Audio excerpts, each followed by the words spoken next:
have done a few one-man shows over the past few years. Do you have anything coming up? This is what I'm working on here. Oh, that's what you're working on. Yes. It's kind of a... Can you give us a little well, it's peek? It's about the history of like... It's about the history of like asshole behavior. You know what I mean? Like, it's just about I have like about 80 qualities of asshole behavior. You know what I mean? Right. And so I'm trying to find...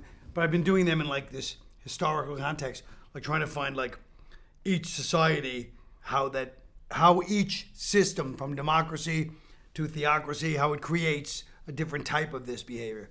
So, the audience is horrified most of the times when I have to go into, I go, if you take Socrates, Aristotle, and Plato, and they're like, why are you bringing that up in a comedy show, you idiot?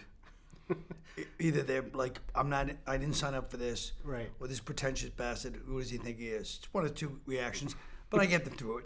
But if you go into any office, any job, any dynamic family, you go to a sport thing, there's one person that does this. Yeah. They just have to ruin, and they're always, and right away you kind of sense for the other people, it's so weird. Yeah. So I'm saying there's got to be, so my theory, which right now I'm going to try to change if it doesn't, is that until we solve that problem, until they call them legal criminals. They're law-abiding criminals. Right. Because everything they do is legal. Right. Most of it's not even, they don't even touch you sometimes. Sometimes they do, sometimes they don't. But until we solve that problem, how can we even think about solving war, poverty, and everything else?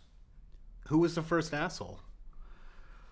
Well, that's the thing. It's more of a tribal, I'm more of the systems. Right, systems theory. Systems. So the first asshole really was probably animals used to be like kind of, but I mean the first man, it was, probably the first, I go through all the cave type people that were like, grabbing you when they're telling you something and, just into like, I'm sure the guy that didn't invent fire, because then there's good people like invent fire, and then there's a guy that's like kind of, just negating all the good work fire did and how some people get burned by it, and you're just bringing out the negatives of it, Right. And the wheel, and although maybe the guy that invented fire was the first good guy, and the guy that invented the wheel was an asshole, because a wheel is kind of an asshole move, because suddenly you're trying to go someplace else and mind other people's business, Right.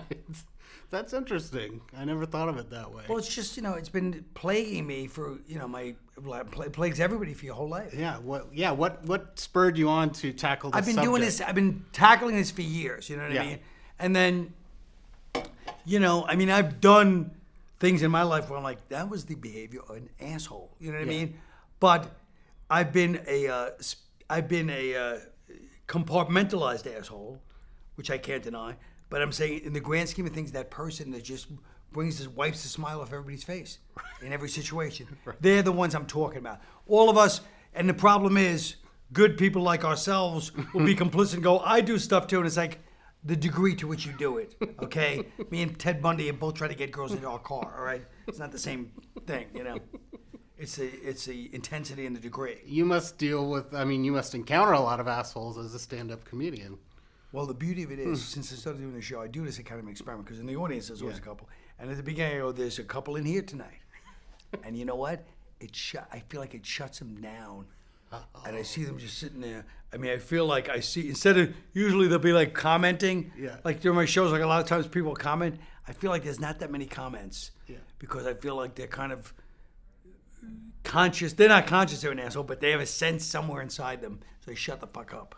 And if I get nothing else out of that, if I can accomplish this, it'll be my life's accomplishment. This will be the greatest thing. If I can actually pull it off, where I can identify, the whole thing and just put together like I have this dream of putting together a list, but in some shape form.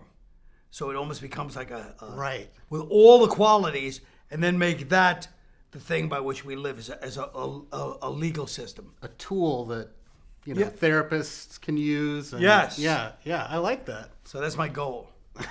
And are you approaching this very scientifically? Well, I should be. But I'm a very, Yeah, right. Science was never my game. I think I have a lot of, problems. That's amazing. Well, thank you so much for Thanks, sitting John. and talking with us. Pleasure. You're the best. Great we to look see you, forward to you cracking the asshole code. Thank you. Yeah. Yes. Cracking the code. I like that. I like that. You can use that. That's good. All right. But you're right. Approaching it scientifically That's right. is the way to be.